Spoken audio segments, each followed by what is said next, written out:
regarder qu'est-ce que ça donnait. Et donc, quand on a réussi à voir ce que ça nous donnait en matière de valeur, on s'est rendu compte que, on tombait pile poil sur les pourcentages et les éléments de connaissance sur la monoparentalité, sur la pauvreté, sur le nombre de demandeurs d'emploi, sur etc.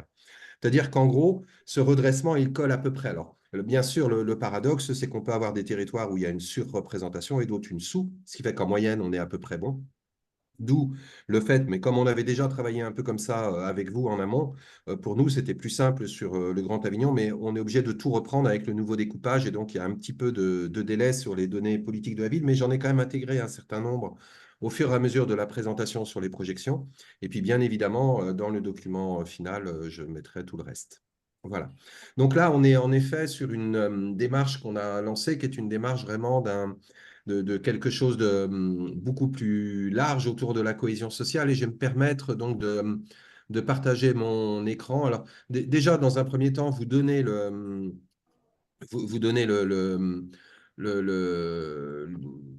document que je pourrais vous envoyer, même si donc il n'est pas finalisé encore, hein.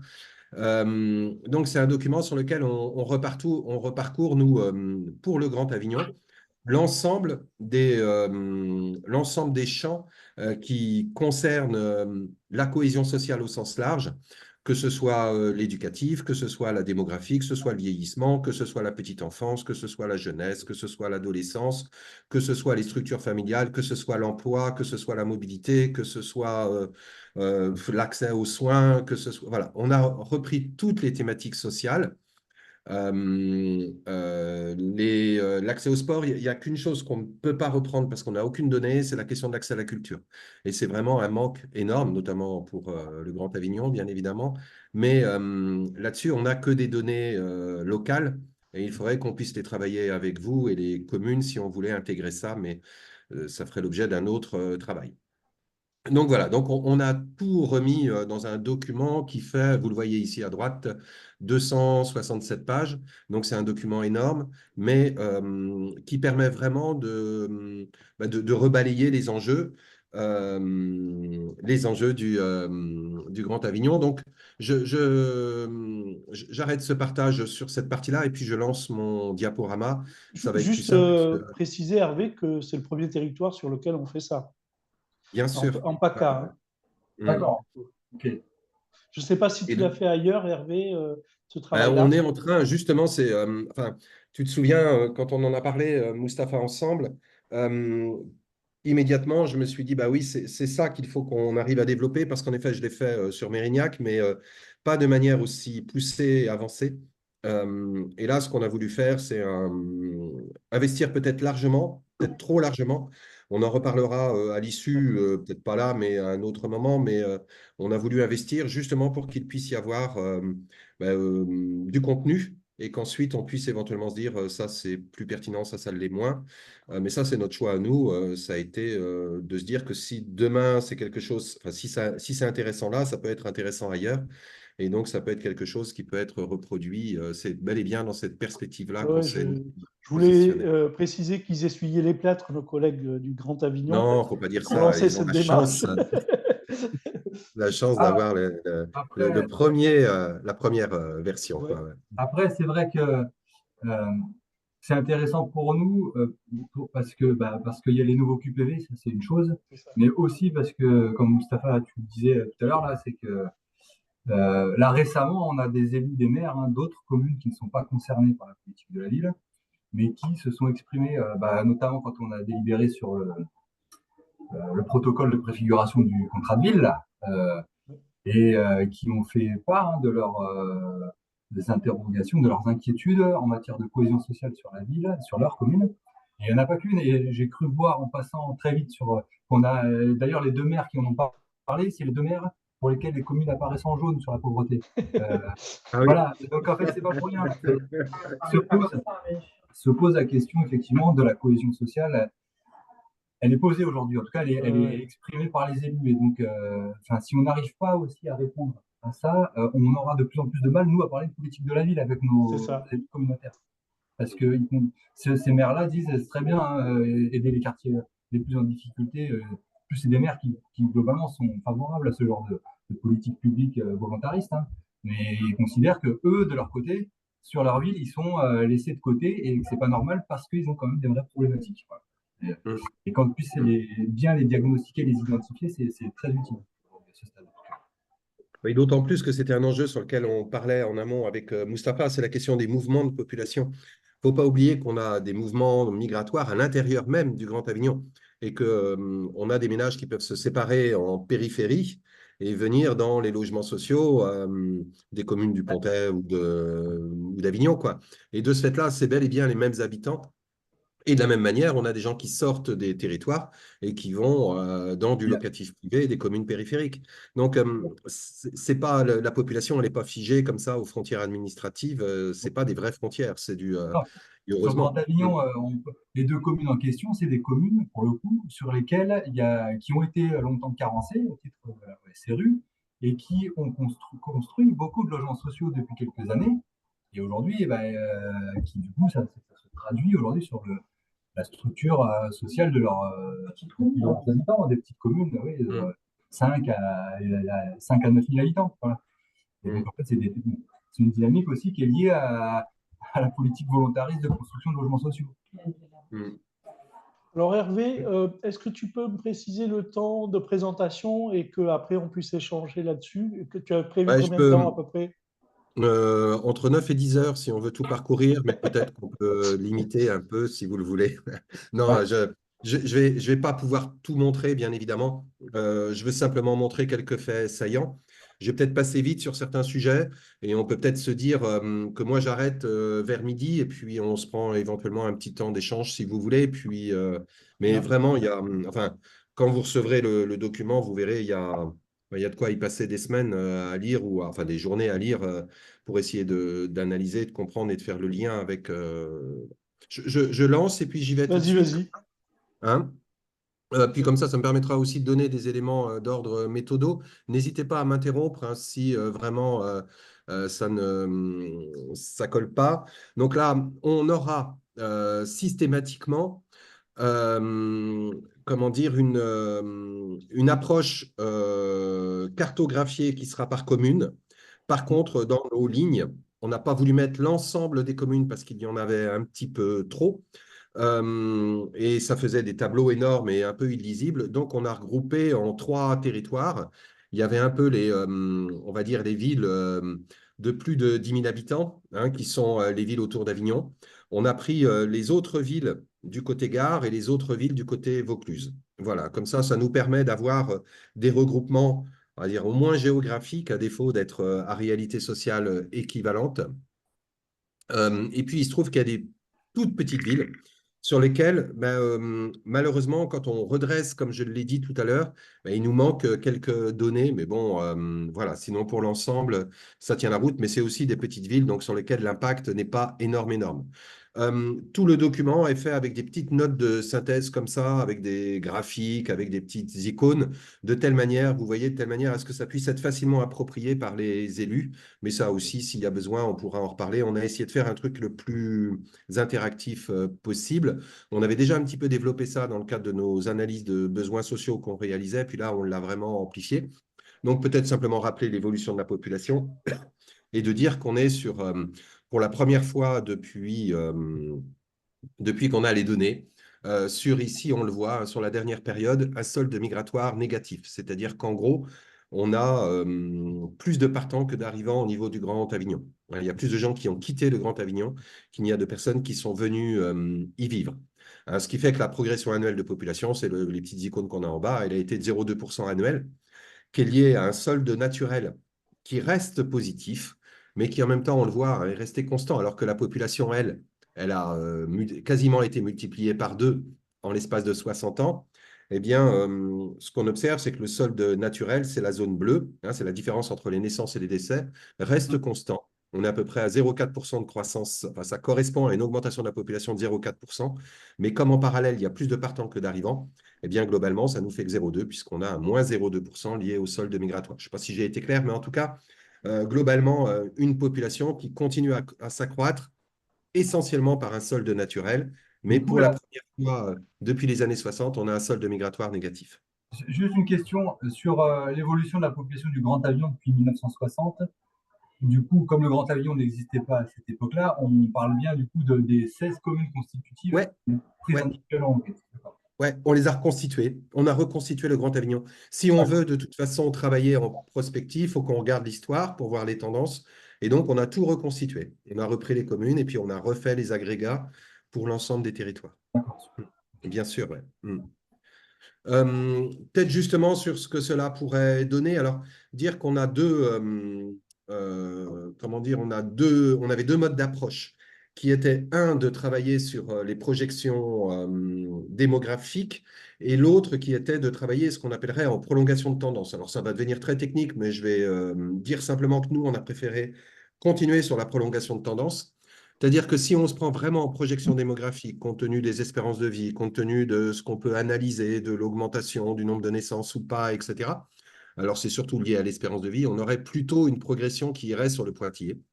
Mhm. Donc là, on est sur une projection, on va dire, démographique plutôt stable. Et puis, vous voyez le trait ici, pointillé fin en bas, c'est si on prolonge la tendance telle qu'on l'observe aujourd'hui. Et compte tenu du fait, je parlais tout à l'heure des naissances, qu'on n'a malheureusement, nous, pas pu encore intégrer la dégradation du nombre de naissances qu'on connaît en France depuis maintenant 2 ans. On n'a pas pu l'intégrer. Je pense que la réalité va être située entre les deux, quoi, dans cette fourchette-là. Mais nous, on est plutôt parti sur la prolongation de tendance en disant, ben, globalement, on peut penser qu'on sera autour de 205 000 habitants, ou, enfin voilà, au niveau de l'ensemble de l'Interco en 2032. Hein, vous voyez donc le choix 2032. Et on retrouve ici, vous le voyez, en termes d'évolution, on retrouve ici la situation de la ville d'Avignon, celle du Pontet, celle de Villeneuve, celle de Vedène et les autres communes du Vaucluse et les autres communes du Gard. OK, à chaque fois, on a fonctionné comme ça, sauf bien sûr quand on est sur les cartes où là, on a le détail beaucoup plus fin. Mais je ne vous ai pas mis toutes les cartes hein, sur le diaporama, vous les trouverez dans le document. Et derrière, ben, vous avez la projection du nombre d'habitants et ce que ça signifie en termes, donc 2021-2032, hein, ce que ça signifie en termes de logements nouveaux à trouver. Voilà, Ouais. donc l'idée est aussi de dire, ben, si on continue comme on va jusque-là, comme on a été, eh bien voilà, il nous faudra sur l'ensemble du Grand Avignon 3560 logements nouveaux pour loger les personnes à la fois les personnes nouvellement arrivées et à la fois, bien sûr, le phénomène qu'on connaît tous, qui est le phénomène de décohabitation, et donc qui notamment est très fort avec le vieillissement de la population, et donc qui va se traduire par un besoin de logement. Cette question du besoin de logement, je ne vais pas arrêter d'en parler parce qu'en fin de compte, ça a un impact très fort pour les quartiers prioritaires, notamment sur la tension du coût du logement et derrière sur l'impossibilité d'un certain nombre de personnes de pouvoir quitter les territoires prioritaires, mais aussi sur le fait qu'il va y avoir une forte demande en matière de logement social puisqu'on on le sait bien, même si aujourd'hui, ben, on dit qu'on a une petite baisse globale sur le coût du logement, cette petite baisse, elle n'a rien à voir avec la baisse du pouvoir d'achat et notamment l'augmentation des charges auxquelles les ménages peuvent avoir à faire. Est-ce que je Donc, peux, Hervé, ouais, juste une petite question? Donc, du coup, là, quand je regarde le tableau en termes de besoin de logement, je vois que le Pontet par rapport à Avignon, c'est sans commune mesure, du coup. oui, oui, oui, tout à fait. Notamment parce qu'en termes de prolongation de tendance sur Avignon, on a, on n'a pas, ben, comment est-ce que je pourrais dire? On n'a pas eu d'évolution de population sur la ville même d'Avignon. S'il y a eu évolution de la population, on le voit tout de suite. Hein, si on prend les autres communes du Vaucluse, regardez l'évolution. Hein, plus 1,1% annuel d'augmentation de la population. Ça veut dire que sur les 33 000 habitants, chaque année, on a 330 habitants de plus, ou Mm. 340 ou 350 habitants de plus, 1,1%. Donc, ça veut dire qu'en 10 ans, c'est 3500 habitants de plus. Donc, on voit bien, et d'ailleurs, on le voit ici, hein, sur 2021-2032, c'est même 4400 habitants supplémentaires qui seraient attendus, ce qui représenterait 1900 logements supplémentaires à construire sur ce territoire, enfin, sur ces communes-là. Donc, en fin de compte, c'est lié vraiment. C'est pour ça qu'il y a à la fois la vision globale et à la fois la vision soit pour les grandes communes, soit par groupement de communes, parce que sinon, sur des toutes petites communes, enfin, ça aura peu de sens et puis surtout, ça nous fera un tableau un peu délirant, quoi. Mais en tout cas, et puis si éventuellement il y avait un élu qui voulait vraiment savoir, on pourrait lui ressortir les éléments.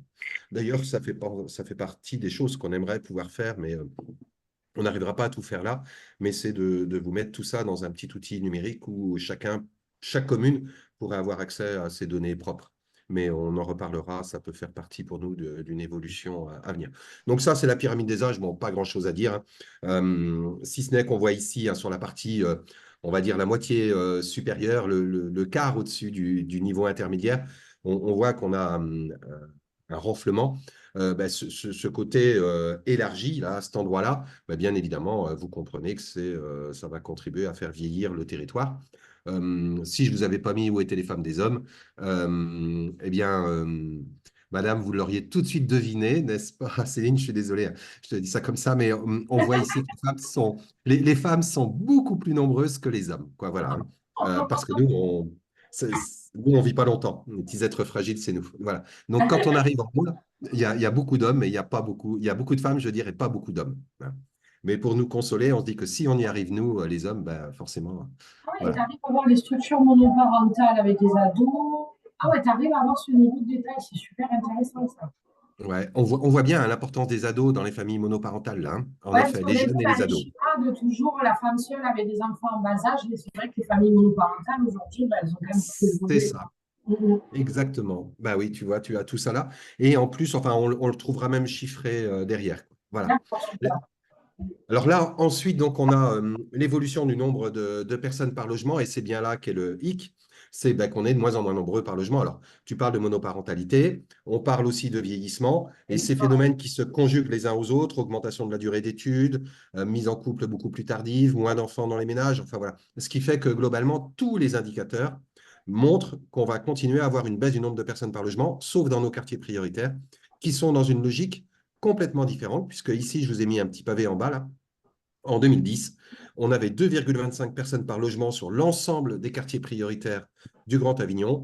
En 2019, on est rendu à 2,6, c'est-à-dire que partout, le nombre de personnes par logement baisse, mais dans nos quartiers, il explose. Notamment chez vous, au Grand Avignon, on fait partie des territoires sur lesquels ça explose le plus.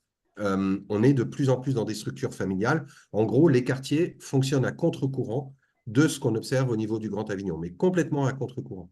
C'est aussi là qu'est l'enjeu, parce que le risque est à un moment donné de dire bah, ouais, de moins en moins de naissances, de moins en moins d'enfants. Bon, on ne va pas s'embêter avec la parentalité ou tout ça. Enfin, de toute façon, on va travailler plutôt sur les seniors. Mais attention, dans nos quartiers, c'est tout l'inverse qui se passe. D'où l'importance, hein, d'avoir, bien sûr, cette vision en dynamique, puis peut-être aussi d'interpeller les élus en disant bah, attention, hein, le réservoir démographique, il est dans les quartiers, quoi, hein. Donc, soyons intéressés et soyons vigilants, accompagnateurs de tout ce qui se passe dans les territoires. Voilà. Est-ce que, Hervé, est-ce qu'on Oui, peut rajouter à ce phénomène-là la question de la mobilité résidentielle? C'est-à-dire que quand 25% de la population d'un QPV a bougé en 5 ans, c'est aussi des éléments qui expliquent aussi que parfois on attend des résultats de la politique de la ville alors qu'on n'agit pas forcément sur les mêmes personnes, puisqu'en 5 ans, c'est quand même un habitant sur 4 qui est plus là, quoi, et remplacé par oui, d'autres, qui est quoi. arrivé ou qui est parti, quoi. Oui, oui, oui. En même temps, en effet, ce qui est compliqué, et c'est là où on travaille en parallèle sur cette logique un peu de quartier en flux ou flux et stock, l'idée, elle est euh, de savoir qui part et qui arrive. Parce qu'on voit bien que dans nos quartiers, en effet, c'est pas que d'un seul coup, on s'est mis à faire des enfants dans les quartiers prioritaires. Alors après, on peut parler des heures, on va pas y arriver en 3 quarts d'heure, mais on voit bien qu'on n'est pas que ce qui est essentiel à comprendre, c'est qui arrive et qui part. Or là, qui arrive dans nos quartiers, ce sont principalement des familles actuellement. On a une arrivée de familles, deux familles qui sont d'ailleurs soit légalement logées, soit en cohabitation avec une autre famille qui a le bail, et qui, bien sûr, augmente considérablement le nombre de personnes et le nombre d'enfants à l'intérieur des logements. Et en parallèle, qui part, et c'est là où on en discute beaucoup actuellement pour essayer de comprendre comment on pourrait maîtriser ça, parce que pour moi, c'est vraiment un des éléments clés.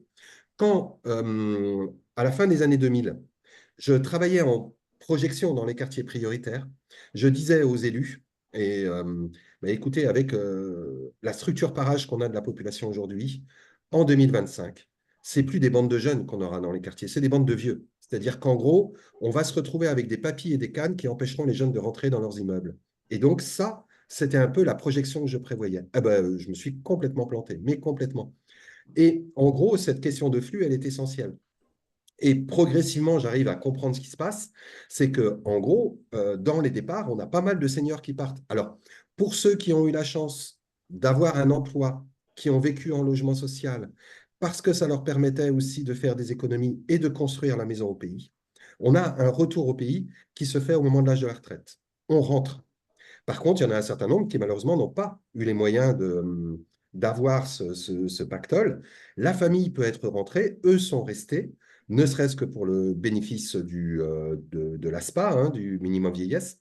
Et donc, on a des personnes qui ne restent pas dans le logement social du quartier prioritaire, mais qui vont partir soit vers des foyers, soit vers du petit studio ou du petit logement, parce qu'ils n'ont plus raison d'avoir un grand logement, puisque les enfants ne sont plus là, et éventuellement même la conjointe est repartie, elle, au pays, mais là, l'homme seul peut rester.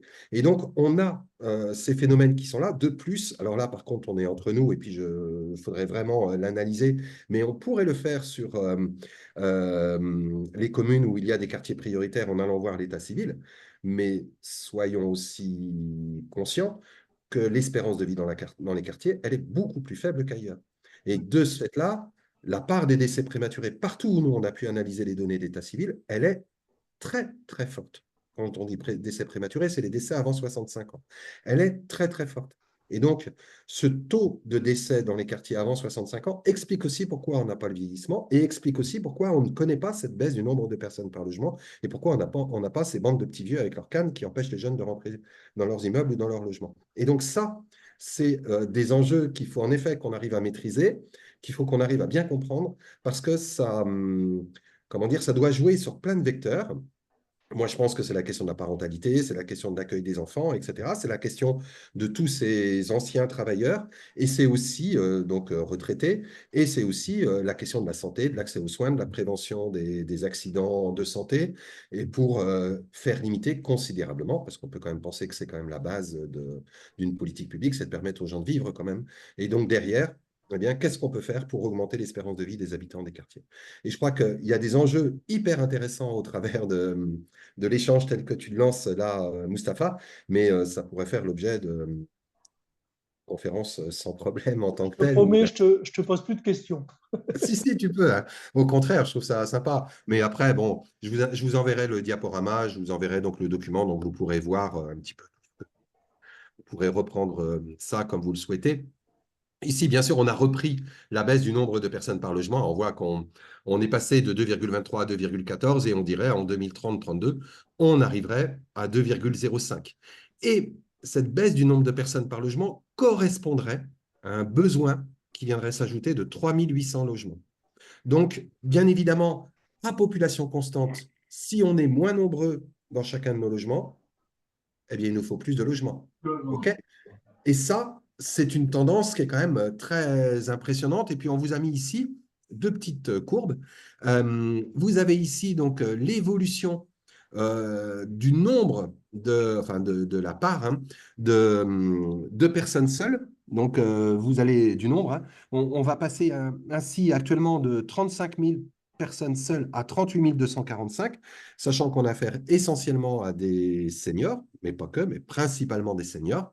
Donc, c'est aussi pour les élus, et ça, à regarder dans leur commune, ben, c'est un enjeu énorme. Hein. Qu'est-ce qu'on met en place? Prévention des chutes, etc. Enfin bon, on peut tout imaginer derrière. Et puis ici, ben, c'est surtout ce qui est un petit peu ennuyeux, c'est la baisse considérable de la part des familles, des ménages avec enfants hein, au sein du grand pavillon. Et si on prolonge la tendance qu'on a connue, ben, on revient en baisse assez significative. En gros, il y a un tiers des logements étaient occupés par une personne seule en 2010. C'est 3 logements sur 10 en 2020. Et puis, on sera pas loin d'un logement sur 4 en 2030, quoi. Donc, forcément, cette question de la structuration des ménages, eh bien, elle interpelle toutes les politiques publiques, hein, les politiques de prévention des risques, la politique de la taille des logements, la politique liée aux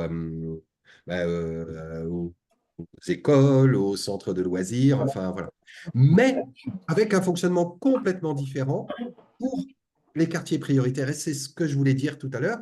C'est-à-dire que le risque, c'est que en présentant cette évolution, ben, on est des élus qui se disent au fond d'eux-mêmes, ben, on va faire quelques économies, quoi. mais pas dans les quartiers, c'est l'inverse. Donc, ça veut dire que dans les quartiers, il en faudra encore plus. Et donc, ce ramer à contre-courant va exiger dans les années qui viennent pour les acteurs de la politique de la ville un vrai travail à la fois pédagogique et puis de conviction en direction des élus pour qu'on ne fasse pas comme ailleurs, quoi. Voilà.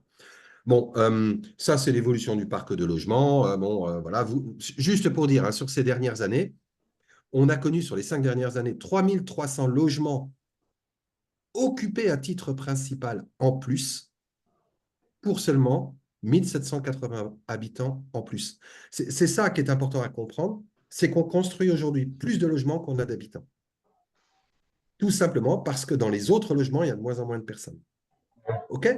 Et parallèlement, il y a un petit truc qui, moi, me chagrine énormément, et je pense vous aussi. En 1968, sur le Grand Avignon, on avait 1997 exactement résidences secondaires ou occasionnelles. Aujourd'hui, on en a 4000. Et on a connu entre 2014 et 2020 une progression de 1700. Ça, on sait le localiser.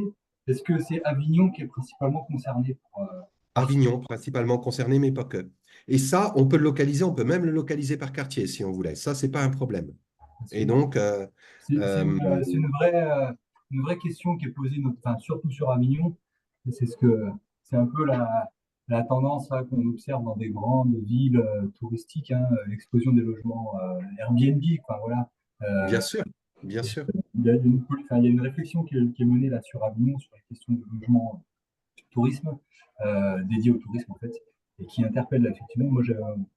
On savait que ça augmentait sur Avignon, hein, cette part de logement Airbnb local. C'est caricatural, mais c'est un peu ça aujourd'hui.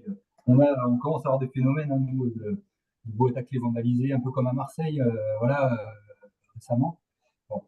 Du coup, c'est intéressant qu'on puisse peut-être avoir des éléments là-dessus. Plutôt résidence secondaire sur les villages, j'imagine. Résidence secondaire type villa sur les villages. Parce que tu as quand même certains villages qui commencent à être aussi. Ça tue les villages, là. Bien sûr. Okay. Ce qu'on peut faire derrière, sans problème, c'est dire où sont situées ces résidences occasionnelles, où est-ce qu'il y a eu la plus forte augmentation et de quel type de résidence il s'agit. Est-ce que c'est des petits logements? Est-ce que ce sont des villas ou des maisons, en effet? Est-ce que c'est dans du collectif ou de l'individuel? Ça, c'est des choses qu'on a la possibilité de pouvoir mettre en évidence. Ça serait un focus, quoi. Oui, on pourrait le faire sans problème. Et là, ce qu'on peut simplement dire, c'est que si je continue sur les 10 ans qui viennent, si je faisais une prolongation de tendance, mais j'ose pas imaginer, quoi. Vraiment. Ouais. J'ose pas imaginer. Ici, on vous a mis simplement donc l'évolution du nombre de logements. Si on continue à construire comme on a construit là, on aura 7600 logements supplémentaires. Il va falloir prévenir les Avignonnais au sens large, hein, les grands Avignonnais, parce que va falloir construire, quoi. La question du surpeuplement des logements. Donc là, on a voulu regarder d'un petit peu plus près. Et ce qui est assez étonnant quand même, hein, c'est le fait de se dire c'est qu'on construit de plus en plus de logements, mais en parallèle, puis on est de moins en moins nombreux par logement, mais en parallèle, la part des familles vivant dans des logements surpeuplés, eh bien, elle va progresser. Hein, et donc, on va passer de 20% des familles à 24%. Donc, c'est vraiment le logement. On voit bien que c'est un enjeu énorme. Et dans les quartiers, ce sera encore plus fort, bien sûr. On va passer de 34% de mineurs vivant dans un logement surpeuplé à 40%. Et même au Pontet et Avignon, c'est la majorité des mineurs qui vont être dans les logements surpeuplés. Et ça, c'est un véritable enjeu. C'est-à-dire que, compte tenu de la baisse du nombre de personnes par logement, compte tenu du fait qu'un des acteurs principaux du marché, quand même, ou l'acteur principal du marché, c'est le privé, lui, il est beaucoup plus intéressant de louer ou de vendre, je dis n'importe quoi, 4 T2 plutôt que de vendre 2 T4. OK, économiquement, ça va lui rapporter plus. De plus, on voit qu'il y a de plus en plus de personnes seules.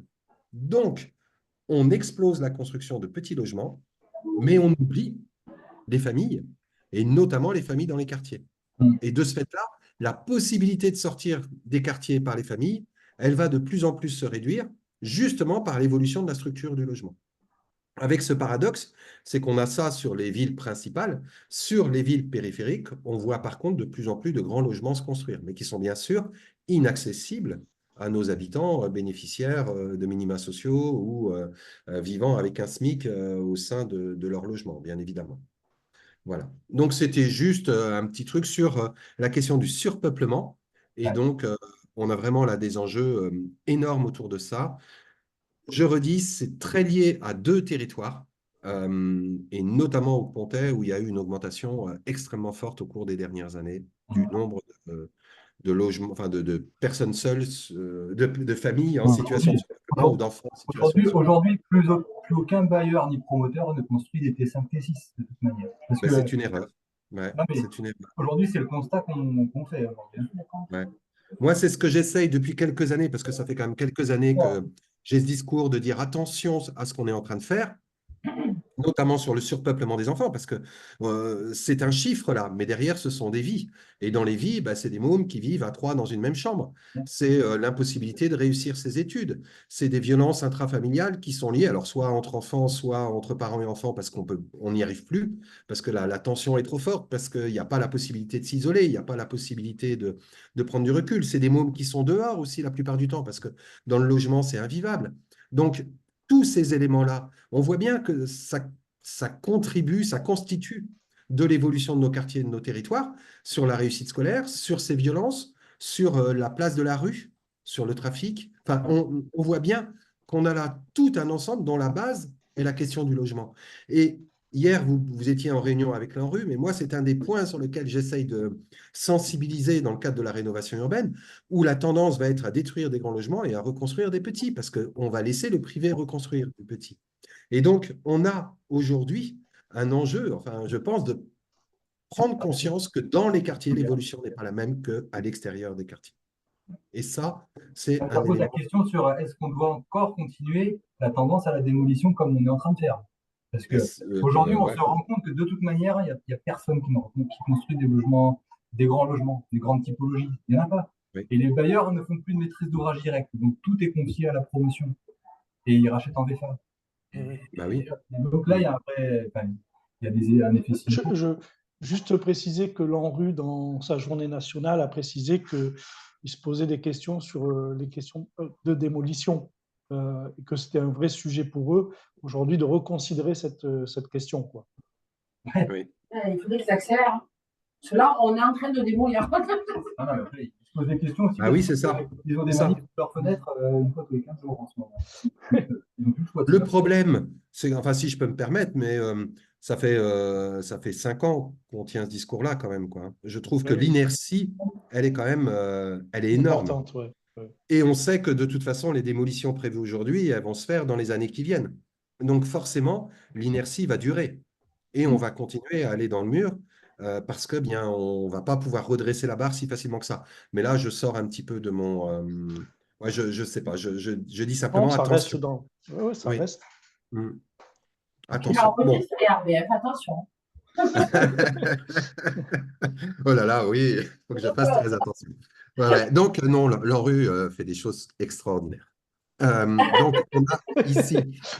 Ouais, non, n'empêche qu'il y a des choses qui sont sympas qui sont faites, il ne faut pas dire le contraire. Mais ce qui m'embête un peu, c'est l'inertie, quoi. C'est ce temps qu'on a par rapport à une évolution et les conséquences. C'est quand on arrive là à se dire 54% des enfants vivront dans des logements surpeuplés, mais la réponse, elle est, est-ce que c'est... Enfin, je redis ce que je disais au début. L'objectif de ce travail, c'est de se dire, est-ce que c'est ça la société qu'on veut pour 2030 ou 2032?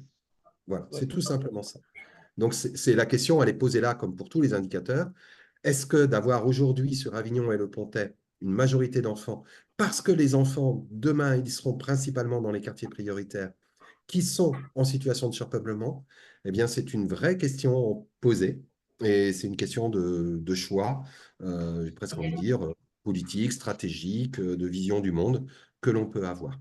Alors, juste pour dire, on vous a mis ici hein, ceux qui jouaient autour du besoin en logement, Ouais. et puis ceux qui jouaient derrière autour des conséquences, et notamment aussi de ce qui, la question du ZAN, la question des logements F et G, enfin, on a tout ça, quoi. qui, en fin de compte, joue aussi sur c'est compliqué, quoi. L'équation, elle devient de plus en plus compliquée.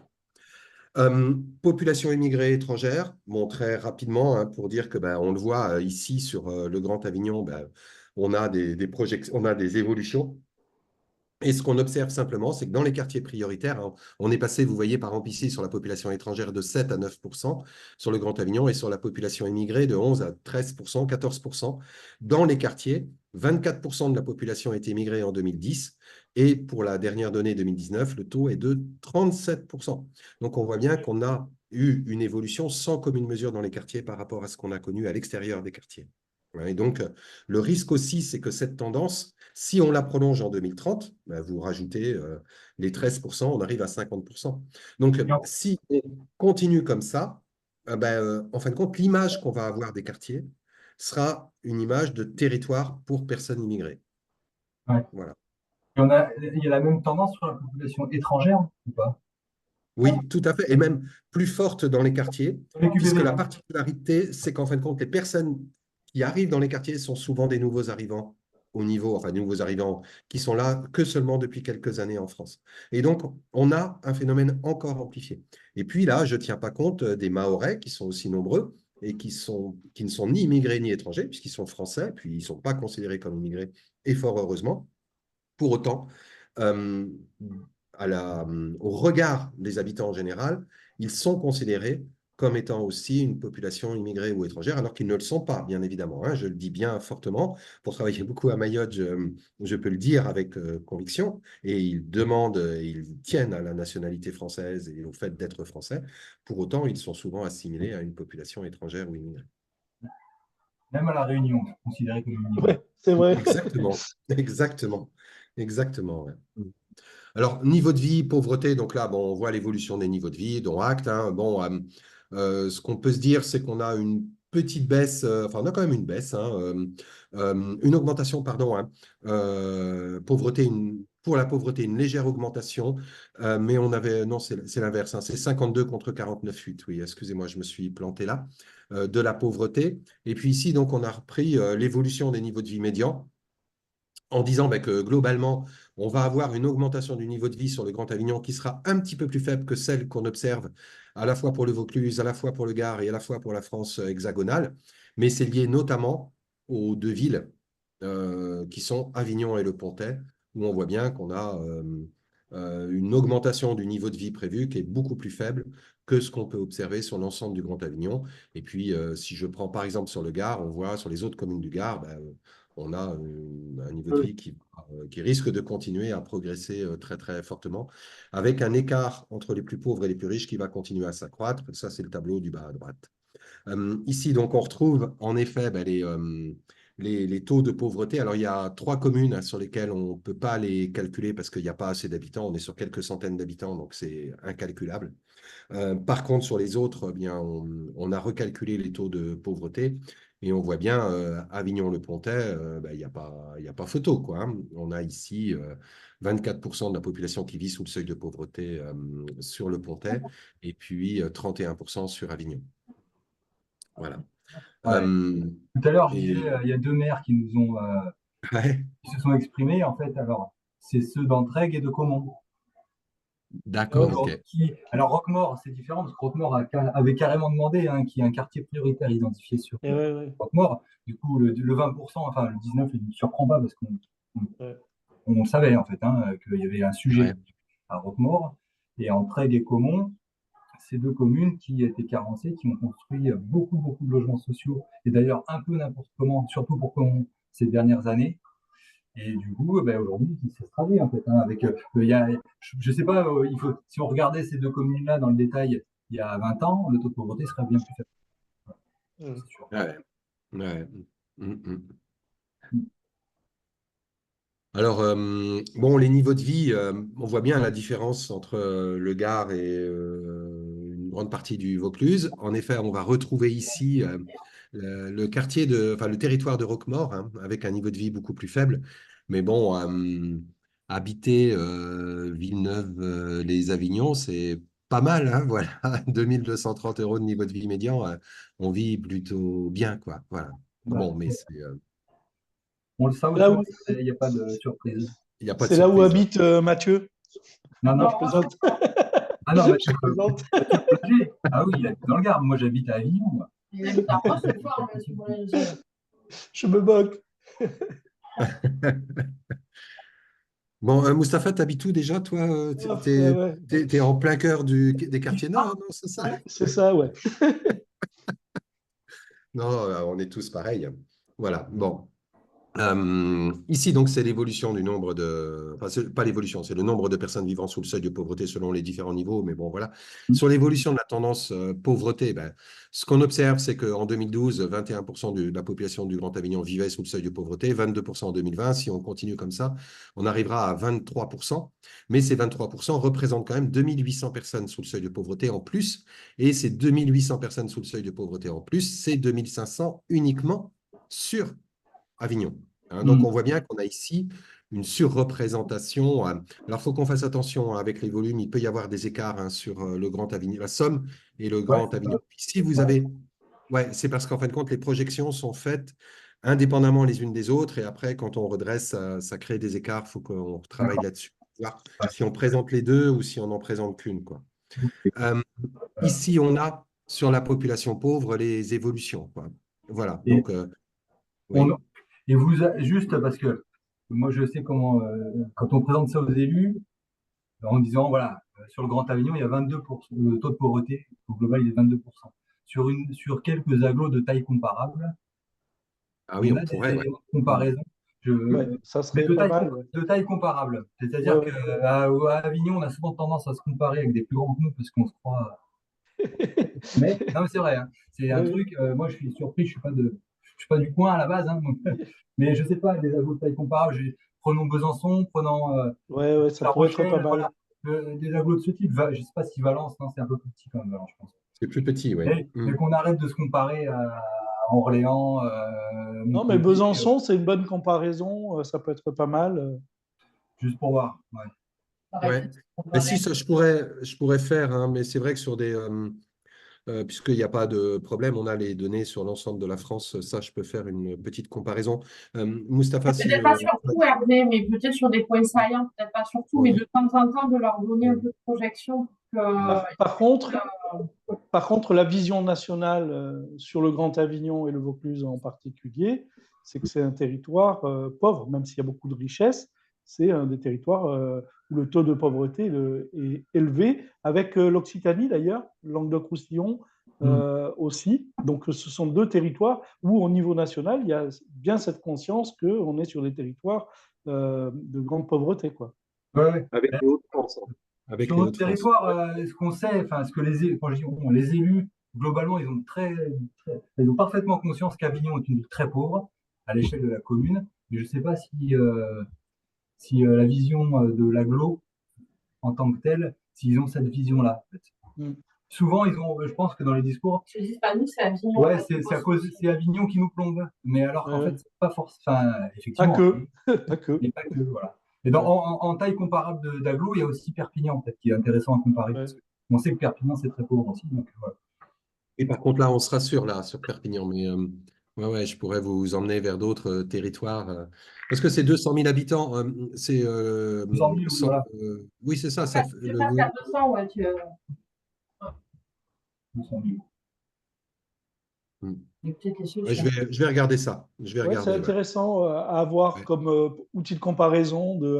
En fait, on est comme qui, quoi, en France?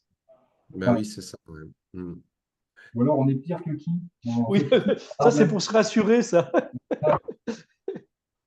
Oui, oui, oui. C'était comment quand je me regarde, je m'inquiète, quand je me compare, je me rassure, c'est ça, hein, Ouais, souvent. Mais c'est ça. bon, Oui, ça quand dépend à on qui on se compare, en effet. fait Ouais. ça, Par contre, le paradoxe de ce travail, c'est qu'on met en évidence qu'à la fois la grande pauvreté et la très grande pauvreté, donc la grande pauvreté, c'est les gens globalement en dessous de 900 euros, et la très grande pauvreté, c'est les gens qui sont globalement en dessous de 600 euros par mois, eh bien, là, c'est des taux qui ont une chance de baisser. Par contre, ça veut dire que c'est la population située entre 900 et 1100 euros qui, elle, va exploser. C'est les travailleurs pauvres, c'est les chômeurs, ce sont les... voilà, quoi. C'est cette population-là qui, en tout cas, a fortement progressé au cours des dernières années. D'accord. Et c'est d'ailleurs un des points les plus complexes à gérer, parce que là, les dispositifs d'aide sont moins importants, et c'est logique, et on a une population qui est très fragilisée, quoi. Bon, ici, donc, on a la baisse du nombre de familles, de personnes seules, mais ça, la projection, je j'ai rien à dire, hein. Bon, voilà, ça continue de la même manière. La baisse du nombre de familles, mais ça, on l'a vu, on en a parlé. La monoparentalité, ici, c'est donc la part des familles monoparentales parmi les ménages, hein. Donc là, on a ici la situation de la Ouais, les Angles. monoparentalité parmi les ménages avec enfants, hein. Ah, mais Voilà. c'est drôle. Regarde, les Angles, ils sont plus forts qu'ailleurs. C'est C'est... intéressant, ça. Tu l'as Hein, dit, ça pour- Tu l'aurais dit, ça Et d'ailleurs, c'est intéressant sur Villeneuve-les-Avignon, hein, où on a un taux de famille monoparentale relativement important, alors que on a un niveau de vie très fort. Souvent, les deux variables sont très fortement corrélées. Là, c'est pas le cas sur Villeneuve-les-Avignon. Comme dit Mais bon, Céline, les ongles, c'est un des taux le plus fort, voire le plus fort taux. C'est le plus fort. Non, mais c'est... Pour le coup, C'est c'est... intéressant. Mais j'y m'y attendais pas, tu vois. Ouais, non. Non, c'est intéressant, ça. Ouais. Bon. Vivre aux angles, créer des divorces, c'est ça que ça veut dire? Ah ouais, faut en tirer des conclusions. Donc, divorce, c'est une chance sur deux de divorcer. Voilà. C'est un mauvais angle de vue. Alors, on peut retirer des pouvoirs intoxicants. alors ici, donc, on a l'évolution, hein, de la pauvreté des familles. Alors, on a deux tendances, hein. On a celle des familles monoparentales et celle du Grand Avignon, hein. Voilà, celle des familles monoparentales et celle des couples, avec une tendance, et ça c'est la particularité du Grand Avignon, une tendance à l'augmentation du taux de pauvreté La couple. et une petite baisse du taux de pauvreté ou une baisse du taux de pauvreté des familles monoparentales. C'est un petit peu unique pour nous, hein, Ouais, c'est d'avoir ces contre-intuitif. Ouais. évolutions. Mais c'est surtout l'augmentation de la pauvreté des couples avec enfants et l'augmentation, c'est ça, d'un niveau de vie très faible pour les couples avec enfants qui nous inquiètent sur le territoire du Grand Avignon. Mais c'est là encore très fortement marqué par les quartiers prioritaires où on a, et on l'avait déjà pointé d'ailleurs, où on a beaucoup oula, je ne sais pas ce que je fais, j'appuie sur mes touches, où on a beaucoup de couples avec enfants avec un niveau de vie très faible, alors qu'en règle générale, les couples avec enfants ont un niveau de vie qui est significativement plus fort que celui des familles monoparentales. Et ça, c'est lié à la structure de l'habitat dans les logements sociaux des quartiers prioritaires. Sur les enfants, bon, rien à dire. La baisse du nombre de naissances, on la voyait déjà, hein. Vous voyez ici la tendance du nombre de naissances sur le Grand Avignon, hein, jusqu'en 2022. Donc, et on sait que 2023 va être beaucoup plus faible si c'est comme au niveau national. Ouais. Euh, Juste Hervé, sur le solde migratoire, est-ce que tu pourrais nous faire ressortir celui spécifique d'Avignon? Oui, sur le solde migratoire des naissances, bien sûr. Oui, oui. En plus, ça se trouve, je l'ai déjà. Mais oui, oui, tout à fait. Ça fait partie des choses qui sont faisables. Ce qu'il faudrait, ce serait juste peut-être me renvoyer un petit mail en disant, ça nous intéresse, la comparaison. Là, le solde migratoire. Et puis, on disait aussi le nombre de résidences secondaires. Il faut que je note tout ça, mais là, je ne peux pas le faire en Ouais. même temps. Tu veux que je le fasse ou en tout cas, Ouais, je veux bien là-dessus, sur ces tu trois axes-là, Mustapha, puis tu me renvoies juste le petit Ouais. mail. Hein, sur les résidences secondaires, la on situation fait la d'Avignon par liste. rapport aux autres territoires. Là, sur le solde migratoire, et puis les comparaisons sur les pauvretés avec les agglomérations de même taille. Et puis ça, comme ça, je le ferai sans problème. Ce qu'on observe quand même, hein, c'est que au niveau du Grand Avignon, quelle que soit la tranche d'âge, on a un solde migratoire négatif. C'est-à-dire qu'en gros, non seulement les enfants et les familles se jouent dans les quartiers prioritaires, mais un peu partout, après la naissance des enfants, il y a énormément de départs vers l'extérieur du Grand Avignon. Voilà, je pense qu'il y a là aussi du départ vers du périurbain pour des questions de coût, tout simplement, le coût du logement pour une famille. Je pense que si on regardait ça à Avignon, là, eh ben, ce serait encore pire. Juste sur Oui, Avignon. oui, certainement. Certainement, oui. Certainement, ouais. Une grosse partie de ça est expliquée par Avignon, bien évidemment. Mm. Avec du départ extra Grand Avignon, quoi. Bon, on a analysé l'évolution des naissances, l'évolution de la baisse du nombre d'assistantes maternelles qu'on observe actuellement. Enfin voilà, et derrière, ce que ça voulait dire en termes de répartition, notamment accueil individuel, accueil collectif. Euh, voilà. Et donc, a priori, il n'y aura pas trop, il y aura pas plus de tension qu'il y a aujourd'hui, mais avec simplement une évolution. C'est-à-dire que ce sera plutôt les équipements d'accueil des jeunes enfants qui vont prendre de plus en plus d'enfants et les assistantes maternelles de moins en moins. Euh, Sauf si, bien sûr, il y a retournement économique, puisque vous le savez comme moi, les assistantes maternelles, c'est la profession qui fonctionne en offre quasiment inversement proportionnelle aux besoins, pour la simple et bonne raison, c'est que quand moi, alors c'est souvent des femmes, hein, mais il y a quand même quelques hommes, mais quand moi, femme, de manière très majoritaire, je perds mon job, ben, une des solutions que je vais avoir, ça va être de me mettre en tant qu'assistante maternelle si j'ai un logement qui permet de le faire. Euh, Par contre, donc je vais offrir de l'offre nouvelle de mode d'accueil, mais dans un contexte économique où il y a de la perte d'emploi, donc où il y aura moins de demandes. Vous me suivez? Puisque à partir du moment où on est demandeur d'emploi, on va mettre moins souvent son enfant en mode de garde, en mode d'accueil. Par contre, quand la situation économique repart, il y a un grand nombre de femmes qui vont retourner travailler parce qu'économiquement, c'est plus intéressant, c'est plus rassurant, c'est plus stable. Et donc, c'est un CDI pour de multiples raisons. Et donc, de ce fait-là, alors qu'il va y avoir plus de demandes, il va y avoir moins d'asthmates. C'est la particularité des assistantes maternelles par rapport aux enjeux économiques.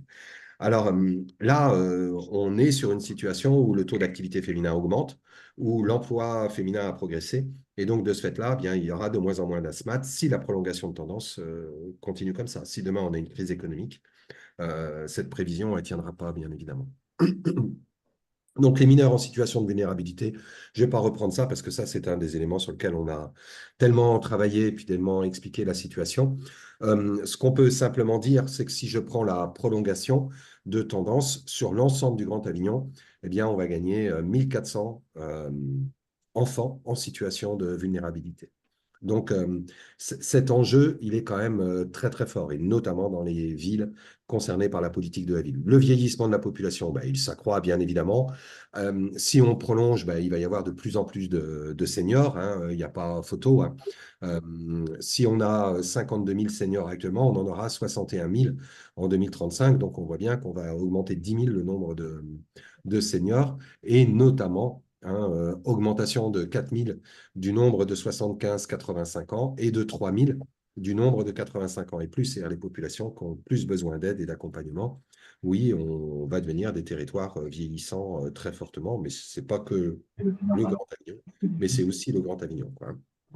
Voilà, avec un isolement qui ne cesse de s'accroître. Dans le temps, on voit ici le nombre de personnes seules et puis derrière, le taux de personnes en situation d'isolement après 60 ans. Et on passe de 13 000 à 17 000 le nombre de personnes seules, donc qui vont bien sûr s'accroître là aussi dans les années qui viennent. De moins en moins d'aidants dans les années qui viennent, d'aidants dits naturels, j'aime pas ce terme-là, mais bon, des aidants familiaux, quoi, des aidants proches. Il y en aura proportionnellement moins parce que le nombre de seniors, lui, va fortement s'accroître. Ce qui est d'ailleurs intéressant, c'est que bien, on va se rapprocher de la situation nationale, hein, tout simplement. On va être dans la situation nationale. Ici, on a dit, si on prolonge le nombre de l'évolution qu'on a de l'emploi des seniors sur l'ensemble du territoire, on aura 5 000 seniors de plus à travailler qu'on en a aujourd'hui. Donc, alors quand on a mis seniors, nous, c'est les 55-65 ans, 5 000 de plus. Ça montre vraiment l'importance des négociations nationales actuelles, mais bon, nous, on n'y peut pas grand-chose. Simplement, ça veut dire que là, on a un risque très fort. Et quand on voit l'évolution du nombre sur ces dernières années, du nombre de seniors au chômage, alors que le nombre de demandeurs d'emploi baisse, si on prolonge, on voit bien que le nombre de seniors au chômage, lui, ne va cesser de progresser. Certes, 4 770 seniors en activité en plus, mais dans ces 4 770 seniors en activité en plus, on va en avoir 1 200 qui seront au chômage. Être en activité, c'est aussi être au chômage. Être actif, c'est occuper un emploi ou en rechercher un. Donc, sur les 4 770 personnes qui se positionnent sur le marché du travail, en plus, on aura 1 200 demandeurs d'emploi en plus si on continue sur la tendance actuelle. Et là, vraiment, c'est intéressant parce que ça permet aussi de prendre conscience des enjeux qu'on a à la fois à la prolongation de l'âge du départ à la retraite et à la fois l'impact que ça va avoir sur le marché du travail et notamment Bon, voilà, si l'indemnisation diminue, si, etc. La question de la pauvreté et la précarité des seniors, un enjeu énorme, alors que jusqu'à présent, ce n'était pas la génération qui était la plus concernée, mais demain, ça va être une vraie problématique. Pour Avignon, le Grand Avignon, comme pour ailleurs, bien évidemment. Bon, ici, la question des aidants et des seniors, mais je ne vais pas trop prendre ça dessus, pas aller plus au-delà. Ici, je vous ai mis l'évolution qu'on avait du nombre de consultations en fonction des tranches d'âge. Et puis, on s'est dit, ben, voilà, ça représente quoi? Juste le vieillissement de la population. Juste le vieillissement de la population, ça va nous donner quoi en besoin de médecins supplémentaires? On ne parle même pas d'augmentation des habitants, on parle juste de vieillissement de la population. Eh bien, on aura besoin de 21 médecins supplémentaires pour offrir le même nombre de consultations qu'on a aujourd'hui à Avignon en fonction de la structure par âge. Hein, je me réexplique, plus je suis âgé, ici on le voit bien, hein, les moins de 15 ans, ils consomment aujourd'hui à Avignon 3,2 fois un généraliste par an en moyenne, mais les 75 ans et plus en consomment 6,4, 2 fois plus. Donc, comme on va avoir de plus en plus de seniors, eh bien, un nombre d'habitants équivalent, on aura besoin, juste pour ça, de 21 médecins généralistes supplémentaires sur le territoire pour garantir le même accès. C'est pas la tendance qui est annoncée par l'ARS. C'est pas le. C'est pas pas la tendance qui est annoncée par l'ARS. On voit l'âge moyen des médecins à Avignon. Enfin, Ben oui. Avignon. Oui. Ce qui veut dire qu'on va être de plus en plus carencé en nombre de médecins, et notamment pour le vieillissement. Je dis ça comme ça, mais mieux vaut avoir 85 ans aujourd'hui pour l'accompagnement médical que 85 ans dans 15 ans. Quoi. Ou dans. Voilà, tout simplement. Ça, c'est évident que nos jeunes retraités d'aujourd'hui doivent se faire du mouron sur la prise en charge de. Ça rejoint une problématique plus large qui est aujourd'hui le délai pour avoir ne serait-ce qu'un rendez-vous avec un spécialiste, soit pour les yeux, soit pour autre chose, tout ça. Quoi. Là, on parle de généraliste, là, en plus, on ne parle pas de spécialiste. Oui, c'est vraiment les généralistes. Là. Et en effet, les spécialistes, alors là, mais il ne faut pas s'inquiéter, demain, Google et l'IA nous auront trouvé des solutions. Voilà, vous aurez votre petit bracelet sur le bras avec une petite sonde qui fera de la prise de sang en direct et qui immédiatement, voilà, et vous évitera d'aller chez le généraliste. Ça va être la solution. On sera ça sera dans la base de données du Compass. Exactement. Puis ça, je pourrais vous dire le taux de diabète, le taux d'hypertension. Ça, je pourrais tout vous dire par quartier, par sexe, par âge. Ça va être génial. Génial. Bon, je serai à la retraite, mais tant pis. Mais vraiment, ceux qui vont arriver derrière moi, ils ont de la chance de faire de la data. Voilà. Je ne sais pas si c'est le monde qu'on veut, mais bon. Voilà. Ici, bon, on n'est plus sur l'emploi.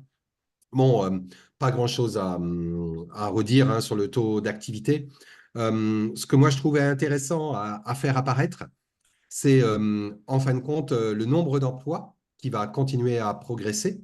Hein, et donc, vous voyez qu'au total, on va avoir 91 000 emplois demain. Donc, c'est plutôt intéressant, hein, 1770 emplois de plus si on continue sur les dynamiques qu'on a eues depuis au cours des 10 dernières années.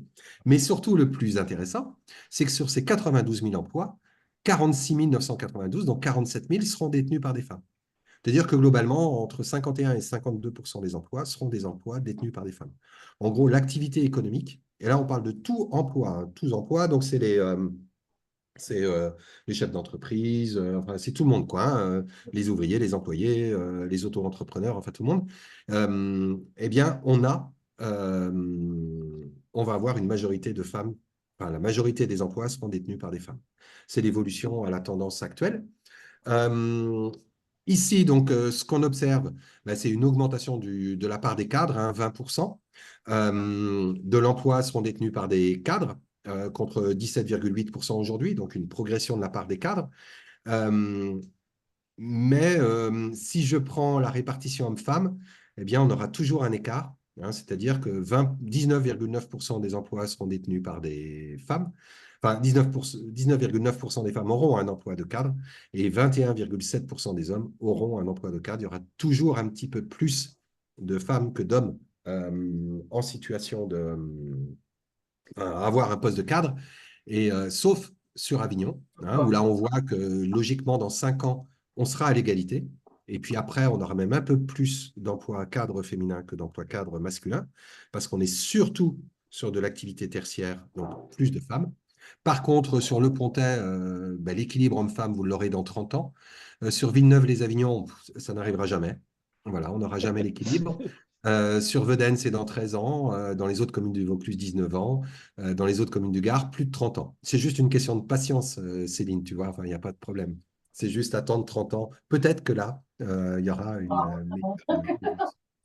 L'écart se réduit dans la durée, l'écart se réduit, non Sur l'ensemble du Grand ouais, Avignon, l'écart se ouais, réduit, oui. Mm. il Voilà. me semble. On a un positif, du coup. Voilà, Mustapha est l'évolution positif. Voilà. l'évolution de l'emploi féminin dans les QPV, du coup, il Alors, suit par la contre, on a l'inverse. On a tout l'inverse. Ça, par contre, je n'ai pas traité encore, mais ça, on va le faire. C'est plutôt On est l'inverse. dans Ouais. une situation inverse. Et c'est là. Alors, ce n'est pas tant la répartition de femmes que la chute assez nette du nombre de femmes actives dans les quartiers. Ouais, Et du taux ça, c'est d'activité. tout l'inverse de ce qu'on observe ailleurs. Et là encore, on est sur un phénomène complètement atypique. Alors là, par contre, moi, ça fait 15 ans quoi, qu'on en parle au compas, qu'on essaye. Moi, j'avais alerté à l'époque au niveau national, et puis bah, on en a parlé un petit peu. On a été sollicité pour faire 2, 3 travaux, mais on a beaucoup ramené ça sur la question de l'offre en termes de mode d'accueil ou autre, ce qui est une erreur, quoi, puisque ce n'est pas ça l'enjeu, quoi. Pas du tout. L'enjeu, il n'est pas sur les modes d'accueil, l'enjeu, il est peut-être vraiment sur la place de la femme. Et là, on a un vrai travail à mener tous ensemble autour peut-être la reconnaissance aussi des compétences féminines pour une population étrangère ou immigrée. C'est beaucoup plus compliqué que pour les hommes. Les emplois qu'on va trouver dans le bâtiment ou autres sont beaucoup plus facilement. Enfin, voilà, quoi, pour les hommes, la possibilité d'être manœuvre ou ouvrier nécessite peut-être moins la maîtrise de la langue ou autre. Par contre, du côté des femmes, bah, si vous travaillez dans un commerce, service de maintien à domicile, ou si vous êtes, voilà, bah, la question de la langue, de la maîtrise de l'environnement est beaucoup plus importante. Voilà. Et c'est vraiment là, il y a des enjeux enfin, vraiment très forts hein, sur les quartiers, en effet. Et puis peut-être pour rester positif, sur le Grand Avignon, vous avez ici les écarts d'hommes, des salaires, les écarts entre les salaires des hommes et les salaires des femmes, les évolutions. Et donc, globalement, c'est dans 45 ans, hein, Céline, qu'on aura une égalité de salaire homme-femme. Même sur Villeneuve-les-Avignon, c'est infini, on n'y arrivera pas. Sur la ville d'Avignon, c'est dans 23 ans, sur la réduction des écarts. Au Pontet, c'est dans 18 ans, et le Vedène, c'est donc dans 26 ans. Mais il y a un petit côté positif, c'est que chez les cadres, c'est dans 2 ans. Hein, pour le Pontet, donc ça va évoluer. Alors, il y a peu de femmes cadres, mais bon, en tout cas, il y aura plus d'équilibre. Donc, il faut aller vivre au Pontet quand on est une femme cadre. Par contre, à Avignon, c'est dans 23 ans. Et puis, alors, sur Villeneuve-les-Avignon, c'est infini. On n'y arrivera pas. Donc, voilà, je préfère le dire tout de suite.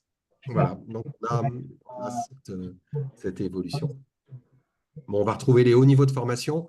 Alors là, où par contre, hein, des femmes moins payées, des femmes qui n'arrivent pas à avoir le même niveau d'emploi cadre que les hommes, des femmes dont les salaires ne vont pas évoluer très facilement. Par contre, en 2030, 42% des femmes auront un diplôme d'enseignement supérieur contre seulement 38% des hommes. Voilà, c'est tout. Il suffisait de le dire. Mieux formés, plus diplômés, moins souvent cadres et moins payés. Voilà, c'est le principe de la condition féminine sur le Grand Avignon pour aujourd'hui et pour demain si on continue comme ça. Voilà. C'est juste intéressant de bien remettre l'objectif de cette présentation-là, c'est de se dire qu'est-ce qu'on veut comme société pour demain. Voilà. Et qu'est-ce qu'on peut faire alors pour y parvenir? Parce qu'on voit que l'inertie ne suffira pas. Il faut être beaucoup plus intrusif ou réfléchir. Proactif. Proactif, voilà, ouais. Proactif. Et dans les quartiers, la situation sur la place des femmes étant encore amplifiée. On a là vraiment un vrai travail à mener sur l'accès à la langue française, l'accès à la qualification des femmes, enfin voilà quoi. Et peut-être arrêter de rester dans des métiers, voilà, enfin, même si c'est hyper intéressant, hein, mais de dire toutes les femmes immigrées dans les quartiers vont pas pouvoir monter leur restaurant individuel, quoi. C'est pas possible. C'est pas possible. Donc il faut forcément qualifier, amener. En vrai, je trouve que quand tu dis on se trompe peut-être de combat, il faut qu'on travaille sur la place des femmes, tu n'en as pas parlé, mais nous, on a des phénomènes de repli communautaire aussi qui sont hyper Mais ça. bien sûr. C'est-à-dire, pour même qu'elles aient un cours de langue, aujourd'hui, pour certaines communautés, elles y vont pas. Oui. Donc, Mais bien sûr. il faut qu'on se mette face à notre réalité aussi, quoi. Et, c'est bien beau d'avoir des emplois de femmes au bout, mais le chemin, le premier kilomètre, hein, Ça, je suis tout à fait d'accord. Mais justement, on n'en parle pas beaucoup de ça. Et c'est Non. là, ou alors on n'en parle que d'une manière, comment est-ce que je, enfin, il faut que je trouve les mots, mais enfin bon, avec une vision extrême, quoi. Moi, je pense que une des questions qu'on doit se poser, c'est aujourd'hui, on a une chance en France, c'est l'obligation scolaire. Ouais. Qu'est-ce qu'on fait de cette obligation scolaire pour les jeunes filles d'écarter? Qu'est-ce qu'on en fait? Comment est-ce qu'on les accompagne? Comment est-ce qu'on a un suivi peut-être plus individualisé de leur parcours scolaire? Comment on évite de les dévaloriser? Comment est-ce qu'à un moment donné, on va sentir qu'il y a une bascule qui se fait? Comment est-ce qu'on est dans la prévention? Comment est-ce qu'on a le vrai débat et pas seulement des grandes injonctions qui sont inefficaces, puisqu'on voit bien que depuis 10 ans, on va dans l'autre sens. Mais, par exemple, sur l'obligation scolaire, est-ce qu'on est capable de dire aujourd'hui, entre les filles et les garçons, combien la différence qu'il y a entre les deux, s'il y en a une, je ne sais pas, sur les enfants qui sont scolarisés au CNED et ceux qui fréquentent l'école effectivement? Parce que Ça, je peux pas. Ça, je pour peux moi, pas. il y a un vrai sujet sur l'obligation scolaire. Aujourd'hui, on coche la case quand on est au CNED. Hmm. Et je le sais, non pas par rapport tant aux quartiers prioritaires aux équipements des aires, enfin, aux aires d'accueil des gens du voyage. Voilà, on gère sur le Grand Avignon, où en fait, la plupart, on nous dit aujourd'hui, les enfants sont scolarisés sur les aires, mais en fait, les trois quarts, enfin, ou la moitié, je ne sais pas, hein, je n'ai pas les chiffres, mais de manière très importante, une part très importante, sont inscrits au CNED. Et donc, le CNED, aujourd'hui, c'est un faire-valoir. Ce n'est pas une vraie scolarisation, on le sait. Puisque de toute manière, enfin, voilà, Ils sont scolarisés administrativement, quoi. voilà, administrativement. Mais l'éducation en elle-même, elle ne se fait pas. Voilà, elle ne se fait pas. Et d'où l'idée que tu pourras avoir que l'école, comme tu disais, Hervé, puisse être un lieu à un moment donné d'ouverture, de possible, de développement de sens critique et la possibilité d'envisager autre chose que dans le parcours dans lequel je suis déjà inscrit de manière un peu automatique. Si en effet, il n'y a pas une manière régulière d'y être, etc., de fait, tu mets un grand coup d'épée là-haut et je ne te parle pas du fait que tu ressortes totalement analphabète. C'est-à-dire qu'à 16-17 ans, tu as des qualités totalement analphabètes. Hervé, on avait échangé aussi sur ce sujet-là en disant sur les filles aînées, notamment, comment parfois elles abandonnaient leur scolarité pour garder des petits frères, des petites sœurs, parce que la maman travaillait, donc du coup, leur parcours à elles était plus compliqué et ça correspond au retrait, quoi. Ou quand elles ont un enfant, quoi. Peut-être, je ne sais pas, moi, dans les quartiers aujourd'hui, ça, je le sais, j'en ai aucune idée. Est-ce qu'on a un peu... à mon avis, tu dois avoir un truc de CNED important. Je sais, ouais, je sais pas. Le CNED, moi je note. Bon, après, à mon avis, c'est compliqué, ça, avoir ces données-là. Il faudrait demander au CNED ce qu'ils peuvent faire sur la géolocalisation. Et des territoires qui sont ça comme les nôtres, où on a quand même beaucoup de communautés gitanes, c'est sédentarisé certes, mais en logement social depuis longtemps, mais dans des quartiers qui sont les leurs, clairement. Donc, à mon avis, on ne va pas trop les chercher. Oui, je pense qu'il y a des phénomènes de ce genre-là. Nous, on a Arles, typiquement, qui est des plateformes, on n'avait aucune gamine scolarisée. C'était arrivé, Alors, ce qu'on observe quand même dans les quartiers. Très tard, au moins des 6 ans. Maintenant, ils ont mis 3 ans, mais pendant longtemps, ils ont poussé la scolarisation à partir de 6 ans. Ouais. Et ils étaient vraiment dans l'obligation, tu vois, un peu. Peut-être simplement dire que ce qu'on sait, c'est que dans les quartiers, les femmes ont un niveau de diplôme supérieur à celui des hommes, les jeunes femmes. Elles suivent un peu plus d'études longtemps que les garçons. Mais moi, ce que je ne peux pas dire, c'est est-ce que c'est une communauté ou une autre, quoi. Je pourrais essayer de regarder sur le phénomène immigration ce que ça donne. Non, mais pas par communauté, mais si on peut avoir des chiffres. Bon, après, on se fout de quelle communauté ça vient, mais ça vient dire quelque chose de ces jeunes femmes, en fait, de ces jeunes filles. Dont on sent que la potentialité est là, mais à un moment donné, parcours un peu sacrificiel pour certaines, quoi. C'est ça. Après, ce qui remontait des concertations aussi, il y avait l'idée de tu vis dans un quartier, on va accepter que la fille soit scolarisée un peu en études supérieures, mais en hyper proximité. Bah, Oui. Et si elle choisit une filière et qu'il faudrait qu'elle change de ville par je sais pas quoi, là, c'est mort direct. mais ça, on le voit. Alors, pour le coup, ça, on le voit dans les études supérieures à Avignon. L'université d'Avignon, elle est très particulière par rapport aux autres universités en France, ou les plus grandes universités. C'est vraiment une université qui accueille un nombre d'étudiants importants issus de classes populaires, des De quartiers par sa proximité, en fait. d'Orange, ouais. Moi, j'ai eu des discussions comme ça. Alors après, j'ai pas de chiffres, hein, mais avec des professeurs de l'université, parce que j'interviens des fois moi là-bas sur les masters 2, et c'est les profs qui me disaient, on est une université Atypique. atypique, populaire, quoi, très populaire. Et quand on va à la fac, de toute façon, ça se voit. Enfin, on n'est pas sur un campus à l'américaine, hein, loin de là, La voilà. question, c'est une fois qu'elles ont leur diplôme, est-ce qu'elles passent pas dans l'idée de je me marie et du coup je porte ma propre famille? Dans ces cas-là, ce diplôme, in fine, on n'en fait rien en fait. Oui. Ouais, ou alors même, c'est que les parcours sont du coup contraints par le fait d'aller à la fac à Avignon parce que aller à Montpellier, par exemple, la grande fac la plus proche, Montpellier ou Aix, hein, je sais pas, c'est impossible, c'est pas De possible. même qu'à Avignon sur des études professionnelles, on a eu le débat plutôt sur des filières pro, Ouais. en disant les filles se marient à Canares. Avignon, les sur quartiers, Araucane, tout à Casares, voilà, esthétique, coiffure, vite fait. Et les garçons, c'est là. Et même pour les garçons, ça poserait souci aujourd'hui que de penser qu'ils puissent prendre le bus et aller sur une filière choisie. La question, c'est le choix de l'orientation aujourd'hui. C'est les filières subies, quoi. Le choix contraint, ouais. Là, ça pose la question aussi de la qualification. Est-ce que surqualifié pour tel poste, tu vois, par rapport au parcours, finalement, tu acceptes des emplois sous-qualifiés par rapport à tes compétences, quoi. C'est ça. Oui, il y a ça aussi.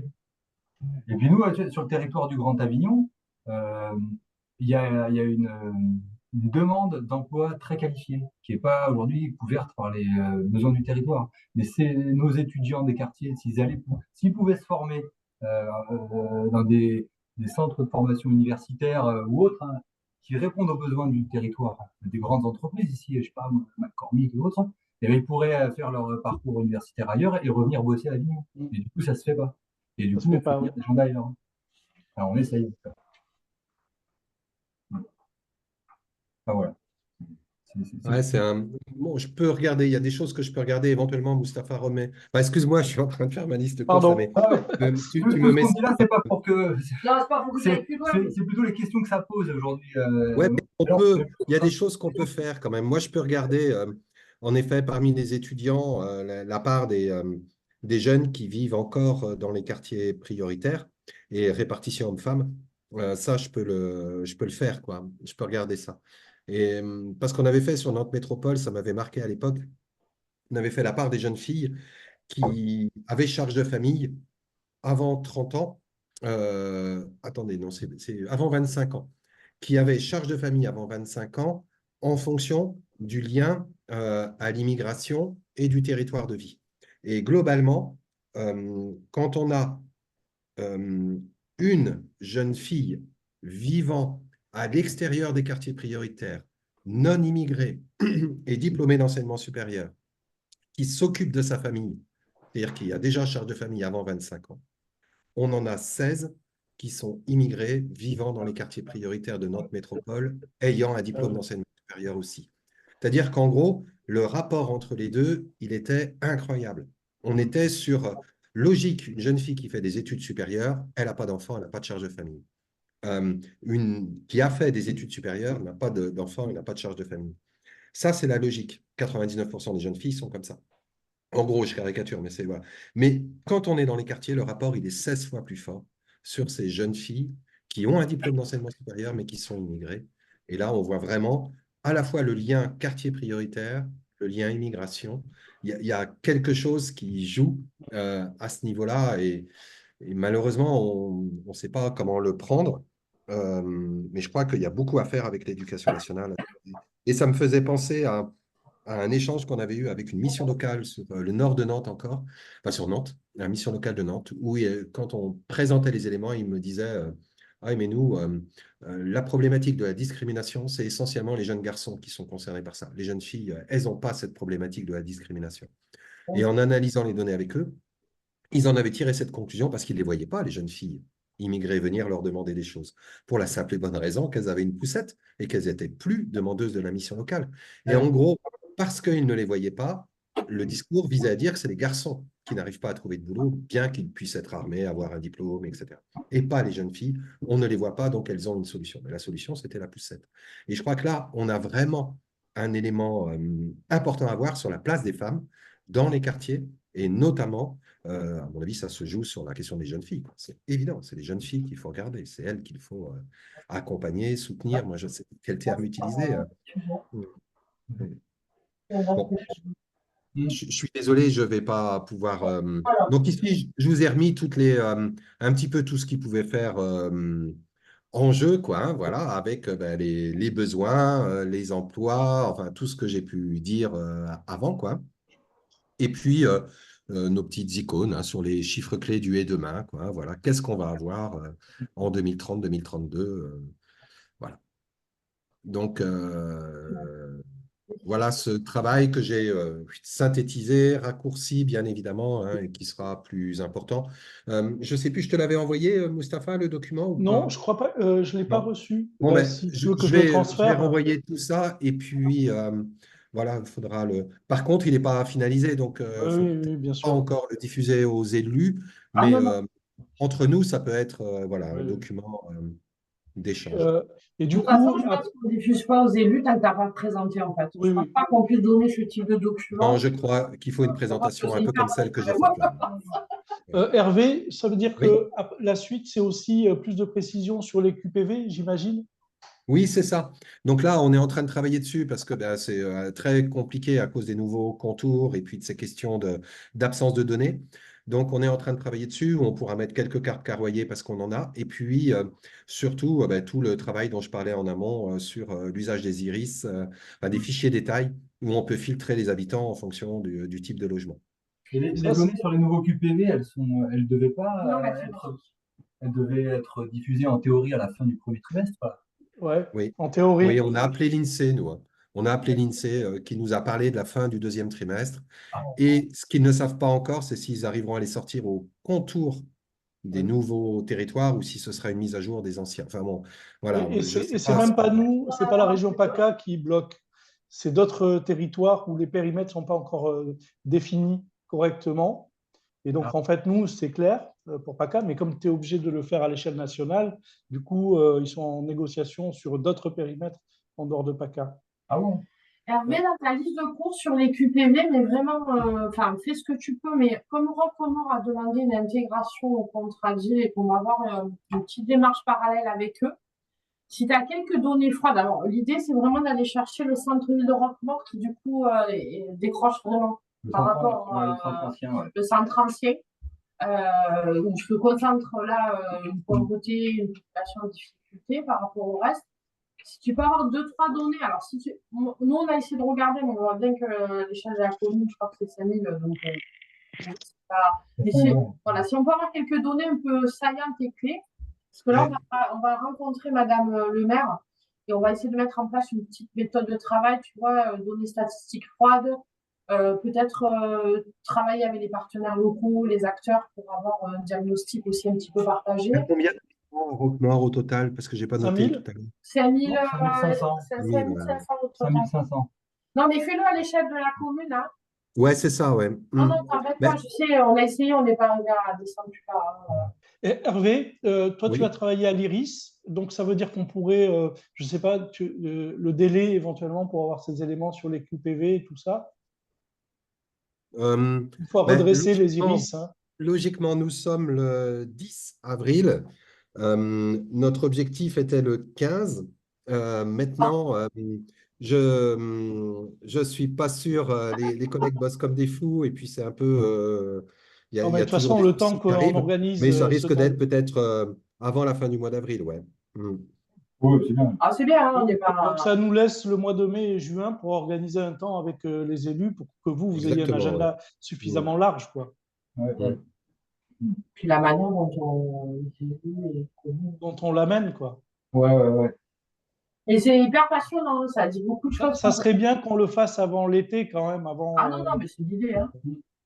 Et puis notre objectif, ce serait de pouvoir mettre tout ça dans un outil. Alors ça y est, l'interface, elle est créée là, donc Hublot Auban, là.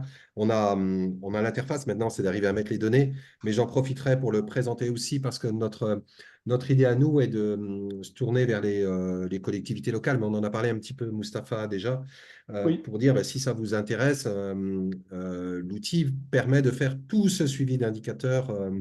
Ben, on le remet à jour, nous, en parallèle, au fur et à mesure que les données arrivent, et donc d'isoler un quartier, d'isoler une commune, d'isoler un territoire, ou de prendre l'ensemble, de se comparer avec d'autres territoires. Voilà, et donc l'outil, l'interface numérique le permettra. Voilà, mais ça, c'est pareil, fin avril, je pense que tout ça sera finalisé, puis j'aurai l'occasion d'en parler. On a fait un petit compas Zoom, là, comme on fait de temps en temps. Donc, c'est une petite note de publication sur l'observation des quartiers prioritaires. Et, bah, elle est sur notre site. Et puis, dedans, il y a un peu toute la présentation de ce qu'on essaye de développer et le pourquoi Ouais. et quels enjeux il y a quoi, à la connaissance. Ouais. donc ce qu'on peut se dire au regard de la présentation de Hervé, qui a été très vite sur certaines parties et tout ça, ce qui peut être intéressant aussi, c'est votre regard à vous.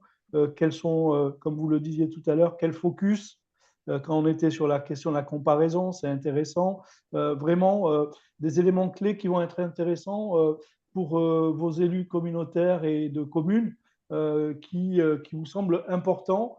Par exemple, de faire un focus dessus. Tant qu'on est dans la démarche, ça peut être intéressant que vous le signaliez, vous, qui vous semblerait important de mettre en avant, quoi. En tout cas, vous pouvez encore, me semble-t-il, faire préciser des éléments là-dessus, quoi. Ouais. Bien Alors, sûr. sachant que nous, il y a un point, Antoine nous a dit qu'il y avait un point euh, en réunion des vice-présidents prévu sur la politique de la ville en juin, c'est ça? Oui. On a un point à l'ordre du jour de la réunion des vice-présidents au mois de juin, nous. Donc, D'accord. peut-être que ce serait intéressant qu'on puisse, alors pas tout parce que c'est trop long, mais Donc, moi, je ne saurais pas faire. Enfin, on n'arrivera peut-être pas à faire un mot. Je vais non, donner mais quelques chiffres clés. les éléments clés, tu vois, pour. Ouais, on peut sortir, nous, un petit document, un peu comme celui-là, mais avec les quartiers prioritaires. Et, euh, et puis les envoyer pour que vous puissiez les présenter, quoi. Ouais. Ouais.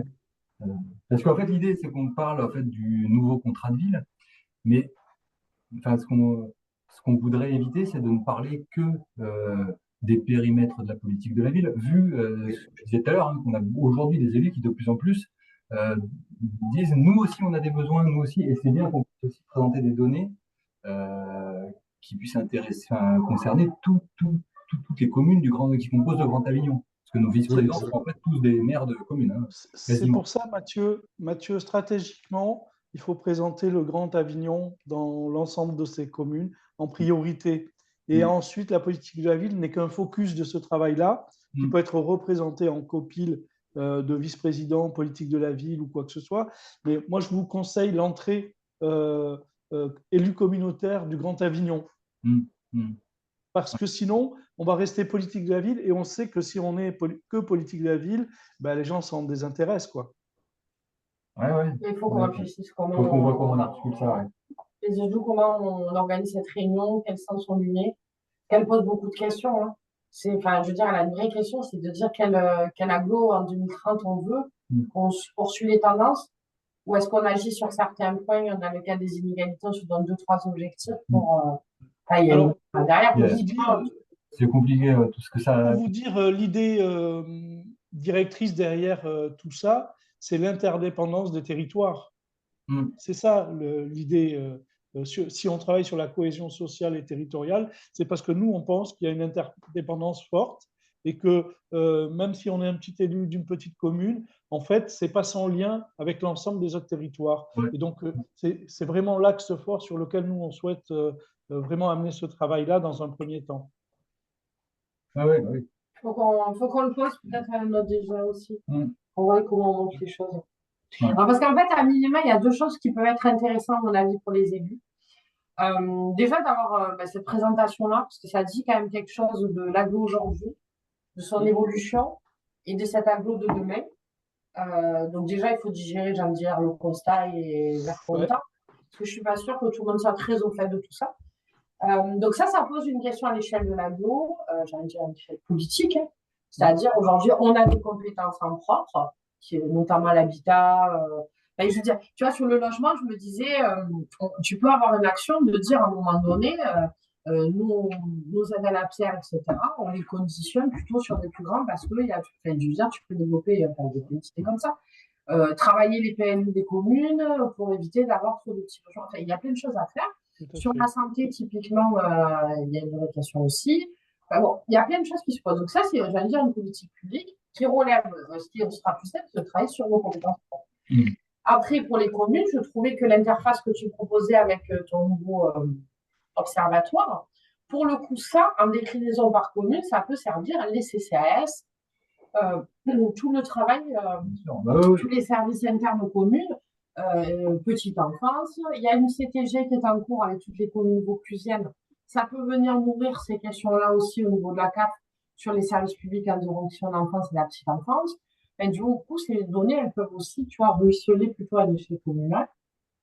Voilà, mais je veux dire, de ça, il va falloir voir qu'est-ce comment on va en faire et comment nos collègues de service veulent bien s'emparer de certaines pour travailler leurs objectifs.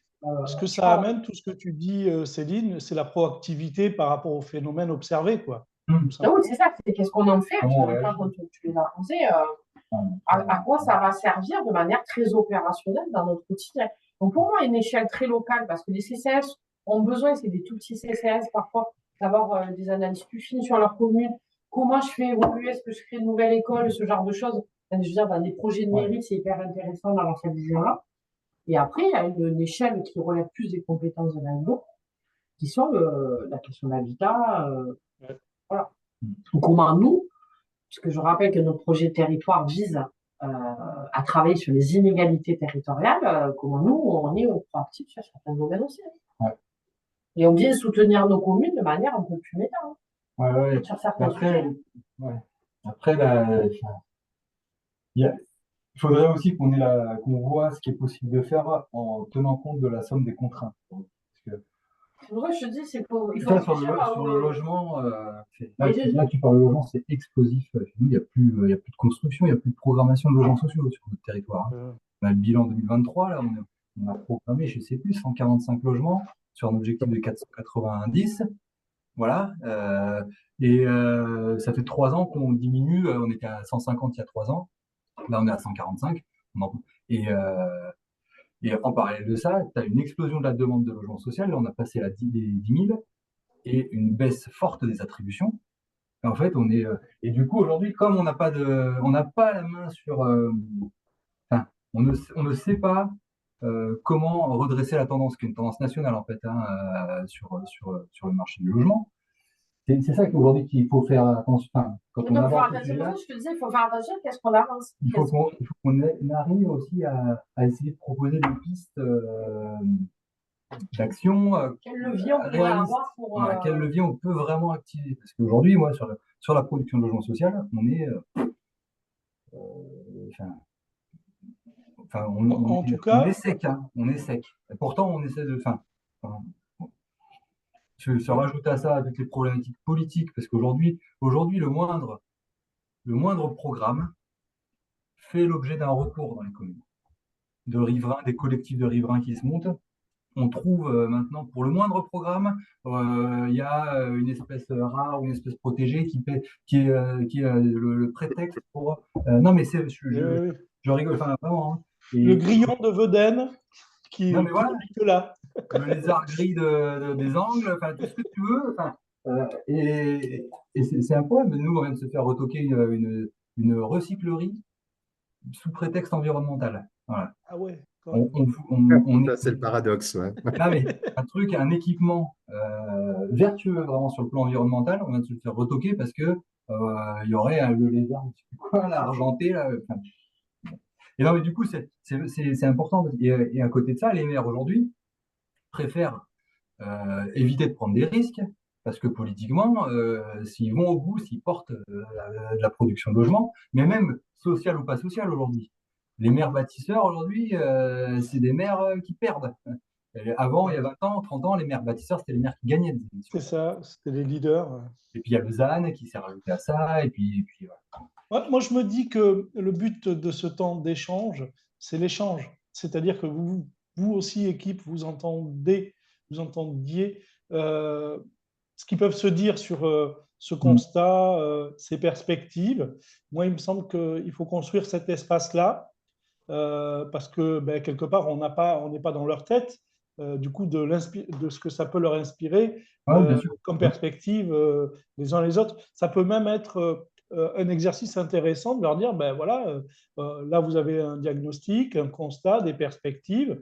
Ben, quelles seraient vos premières démarches dans l'année qui suit avec les contraintes d'élection et tout ça et compagnie. Ne serait-ce que ça, se mettre dans une situation d'exercice entre guillemets à blanc, ben, quelles seraient les premières mesures qu'ils poseraient, tu vois.